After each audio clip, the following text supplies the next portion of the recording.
তুমি কি জানো আল্লাহ রাসূল সাল্লাল্লাহু আলাইহি ওয়াসাল্লাম দুনিয়ায় থাকতে নবীজি যখন অসুস্থ তখন 17 ওয়াক্ত নামাজ হযরতে আমিরুল মুমিনিন সাইয়্যিদনা আবু বকর সিদ্দিক আল কুরাইশি তিনি ইমামতি করেছেন। নবীজি সর্বপ্রথম তাকে যখন ইমামতির জায়গায় পাঠান, আম্মাজান বললেন, আয়েশা রাদিয়াল্লাহু তাআলা বললেন, হুজুর ইয়া রাসূলুল্লাহ হাবিবাল্লাহ, হুজুর মিম্বার তো আপনার জন্য, এই মিম্বারে তো আপনি ইমামতি করেন, আপনার জায়গায় আমার আব্বা ইমামতি করতে পারবে না, সে কিভাবে ইমামতি করবে?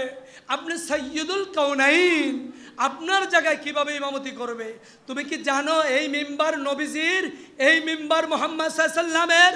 তুমি জার্সি গায়ে দাও মেসির, তুমি জার্সি গায়ে দাও, তুমি ওই কি বলে বিভিন্ন খেলোয়াড়ের নাম দিয়ে তুমি বিভিন্ন যারা নাট্যকার তাদের মতো করে পোশাক পরো, তাদেরকে ভালোবাসো বিদায় তাদের পোশাক পরো, ঠিক না?